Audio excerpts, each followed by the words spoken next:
Hello everyone, this is Dipanjali and I welcome you all on my YouTube channel Study Time India। बच्चों आज हम लोग फिर से कुछ क्वेश्चंस उठाते हैं कमेंट बॉक्स से और उनको डिस्कस करेंगे। And I am very please to see कि आपके जितने भी डाउट्स हैं वो इस तरह से डाउट सेशन की हेल्प से क्लियर होते हुए जा रहे हैं, ठीक है। और अगर आपकी कुछ डाउट हो तो आप कमेंट बॉक्स में लिख सकते हैं। एवरी संडे हम लोग वहीं से कुछ क्वेश्चंस को उठाएंगे और डिस्कस करेंगे। तो शुरू करते हैं हम आज की class. So first let's take the doubt from Ruhi Yasmin.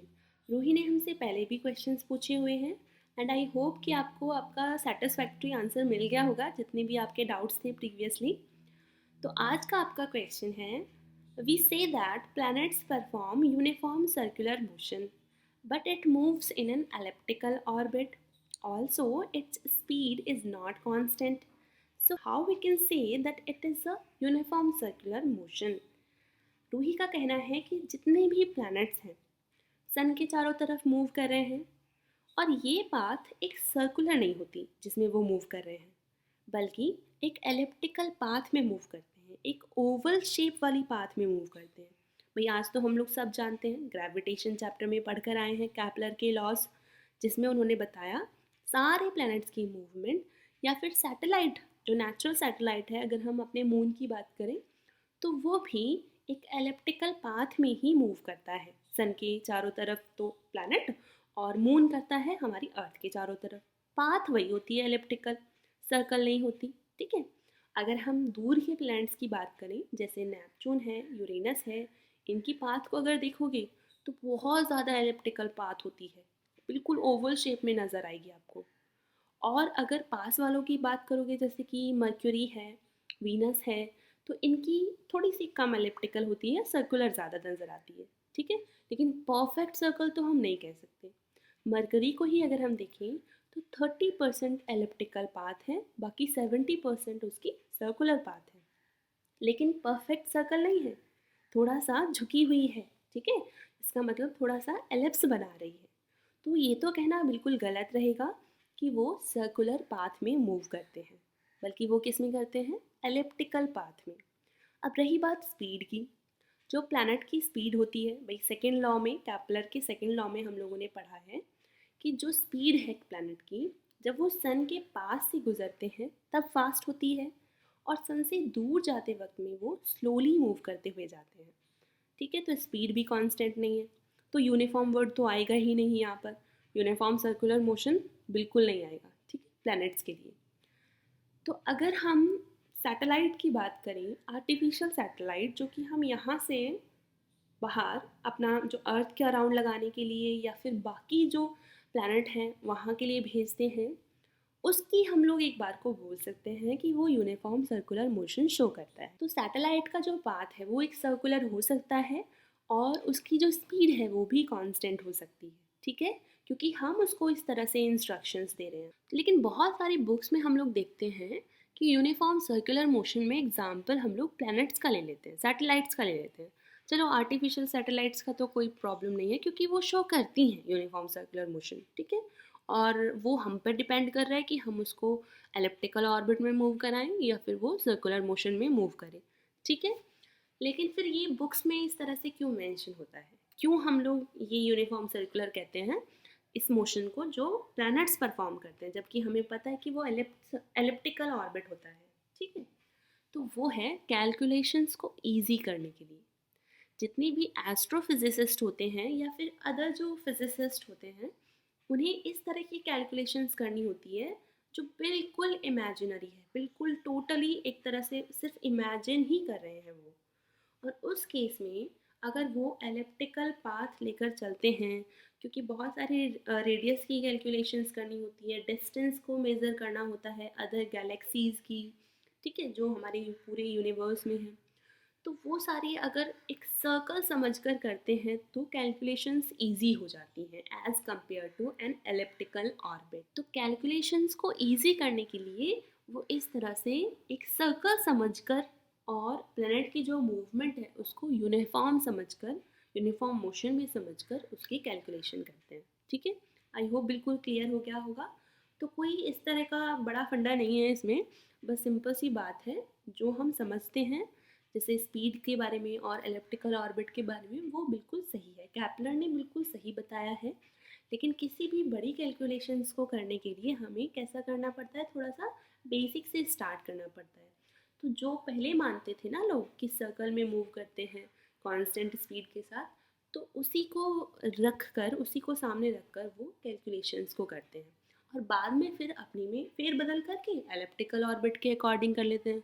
लेकिन स्टार्टिंग वो सर्कुलर समझ कर ही करते हैं, ठीक है, मोस्टली टाइम। नेक्स्ट क्वेश्चन भी हम लोग यहीं से ले लेते हैं। तो क्वेश्चन है, ma'am do all planets attract each other? Yes, all the planets attract each other. Planet ही नहीं बल्कि जितनी भी चीज़ें होती हैं इस यूनिवर्स में, सब एक दूसरे को अट्रैक्ट करती हैं, चाहे वो माइक्रोस्कोपिक हो या फिर वो मैक्रोस्कोपिक हो, सब एक दूसरे को अट्रैक्ट कर रही हैं। भाई यूनिवर्सल लॉ ऑफ ग्रेविटेशन में हम लोगों ने यही पढ़ा है, ठीक है। So if they attract, so why they don't get collide? जब वो अट्रैक्ट करते हैं तो वो कोलाइड क्यों नहीं करते आपस में मिल क्यों नहीं जाते एक तरह से, ठीक है। तो आपस में भाई बॉम्बर्ड भी तो हो सकते हैं, एक दूसरे पर गिर सकते हैं, तो ऐसा क्यों नहीं होता? तो फर्स्ट रीज़न तो ये है बच्चे कि सबका, जितने भी प्लैनेट्स हैं सबका अपना अलग ऑर्बिट होता है और वो ऑर्बिट एक दूसरे को इंटरसेक्ट नहीं करते, ठीक है। यानी एलिप्टिकल ऑर्बिट में वो सारे मूव कर रहे हैं, सबका अपना अलग अलग ऑर्बिट है, सन सब पर अट्रैक्शन लगा रहा है जिसकी वजह से भाई वो सारे के सारे सन के चारों तरफ रिवॉल्व कर रहे हैं, ठीक है।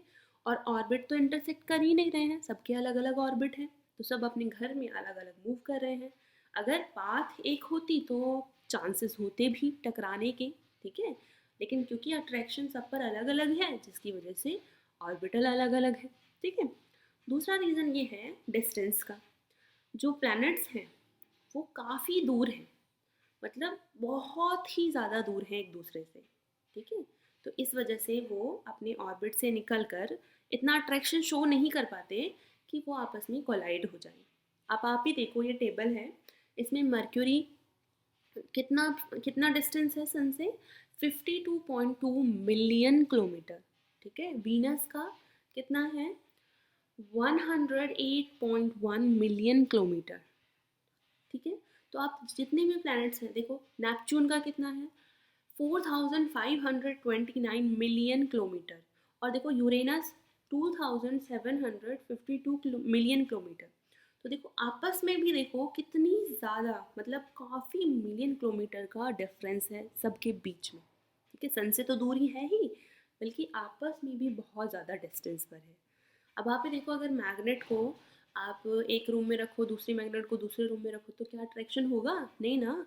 क्यों? क्योंकि वो बहुत ज़्यादा दूर है। ये केस यहाँ पर भी है, बॉडी चाहे कितनी भी मैसिव हो लेकिन दूर है ना वो, तो दूर है तो अट्रैक्शन थोड़ी सी बहुत कम हो जाती है। बस इतना ही है कि जो सन है वो उनको रिवॉल्व करा रहा है, उनके ऑर्बिट में उनको फिक्स रखा हुआ है, ऑर्बिट इंटरसेक्ट नहीं कर रहे हैं, डिस्टेंस बहुत ज़्यादा है, that is why they are not colliding with each other. I hope clear हो गया होगा। नेक्स्ट क्वेश्चन हम लोग ले रहे हैं, difference between chemical change and chemical reaction. देखो बच्चे, प्रीवियसली हम लोगों ने फिजिकल चेंज और केमिकल चेंज पढ़े थे। फिजिकल चेंज में क्या होता था कि अपीयरेंस चेंज हो जाता था किसी भी सब्सटेंस का। जैसे मान लो अगर वाटर है, वाटर का ही एग्जांपल लेते हैं सिंपल सा, वाटर को अगर हम फ्रीज कर देते हैं तो वो कैसा हो जाएगा, सॉलिड हो जाएगा। उसको अगर हम मेल्ट कर देंगे तो वो लिक्विड में बदल जाएगा, बॉईल कर देंगे तो वेपर में बदल जाएगा। तो देखो अपीयरेंस चेंज हो गया, लेकिन जो उसके मॉलिक्यूल की अगर हम स्टडी करेंगे, उसको अगर इंटरनली हम लोग देखेंगे तो वो वाटर ही होगा, जिसमें कि H2O फॉर्मूला होता है, दो हाइड्रोजन के और एक ऑक्सीजन का एटम आपस में कंबाइन होकर वो बना हुआ होगा, तीनों स्टेट में वही फॉर्मूला होगा, ठीक है। तो ये तो हो गया फिजिकल चेंज। केमिकल चेंज क्या हो रहा है कि अगर कोई भी सब्सटेंस अपनी जो क्वालिटी है, जो उसका खुद का नेचर है, वो अगर वो खो देता है तो उसको हम लोग केमिकल चेंज कहते हैं। जैसे अगर हम हाइड्रोजन और ऑक्सीजन गैस को आपस में कंबाइन करा के इलेक्ट्रिसिटी पास करा दे उससे, ठीक है, तो क्या होगा कि वो वाटर का मॉलिक्यूल बना लेती है। Hydrogen H2 plus O2 is equals to H2O, तो देखो बन गया वाटर, ठीक है। अब ये जो वाटर होगा ये अपनी अलग ही कैरेक्टरिस्टिक्स रखेगा, ठीक है। वो हाइड्रोजन या ऑक्सीजन की अलग अलग कैरेक्टरिस्टिक्स शो नहीं करेगा, मिक्सचर नहीं है वो, वो आपस में कंबाइन हो गया है। तो जब एलिमेंट्स आपस में कंबाइन हो जाते हैं, ठीक है, वो क्या बनाते हैं, एक कंपाउंड बनाते हैं। वो जो कंपाउंड की जो फॉर्मेशन में जो चेंजेस आए हैं उसको हम लोग क्या बोलते हैं, केमिकल चेंज, ठीक है। और रही बात केमिकल चेंज और केमिकल रिएक्शंस की, तो there is no difference between them, both the words are similar, ठीक है। तो chemical change is also called chemical reaction, ठीक है, केमिकल रिएक्शन ही कहेंगे। तो केमिकल चेंज के दौरान जो हो रहा होता है इंटरनली, उसको हम लोग क्या कहेंगे, केमिकल रिएक्शन। तो एक ही बात हो गई, ठीक। हाँ, केमिकल इक्वेशन और केमिकल रिएक्शन में थोड़ा सा डिफरेंस होता है, ठीक है। तो केमिकल रिएक्शन तो जो हो रहा है और किस तरह से उसे रिप्रेजेंट किया जा रहा है उसको हम केमिकल इक्वेशन कहते हैं, ठीक है। जैसे मान लो अगर हमसे कहा हाइड्रोजन और ऑक्सीजन आपस में मिलकर वाटर बना रहे हैं, ठीक है। अब इसको लिखना स्टेप बाय स्टेप, जैसे H2 + O2 = H2O, ये हो गई हमारी केमिकल इक्वेशन, ठीक है। तो इक्वेशन में हम उसको शो करते हैं कि किस तरह से हुआ, और रिएक्शन में हो रहा होता है, केमिकल चेंज हो रहा होता है। तो ऐसा डिफरेंस बच्चे इन दोनों में नहीं है।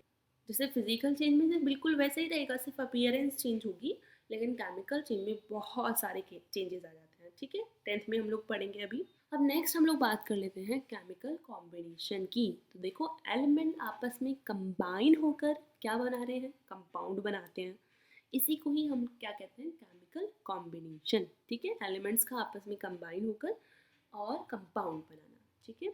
जैसे अब हम सिंपल सी बात करें तो प्लांट क्या करते हैं, फोटोसिंथेसिस में कार्बन डाइऑक्साइड और वाटर को आपस में कंबाइन कराते हैं, ठीक है। क्लोरोफिल होता है उनमें, वाटर की सनलाइट की प्रेजेंस में ऐसा होता है। होकर क्या होगा, उसमें ग्लूकोज बनता है, ऑक्सीजन गैस और थोड़ा सा वाटर वेपर भी रिलीज होता है, ट्रांसपिरेशन की प्रोसेस में आपने पढ़ा है, ठीक।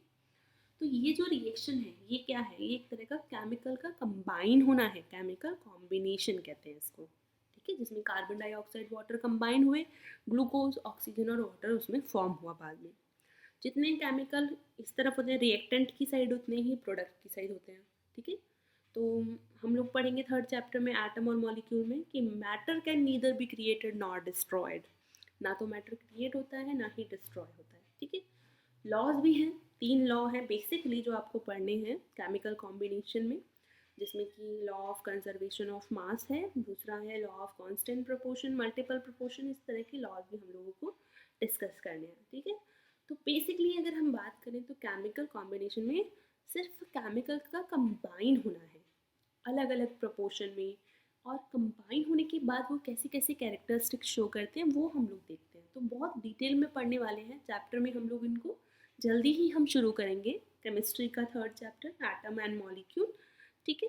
तो आई होप आपको आज का ये सारा टॉपिक्स जो भी हम लोगों ने आज डिस्कस किए हैं वो समझ में आया होगा। And if you have more doubts please tell me in the comment box. तो आज के लिए बस इतना ही काफ़ी है। अगर आपको वीडियो अच्छा लगे तो आप लाइक शेयर और सब्सक्राइब ज़रूर कीजिए। That's it for today, bye bye.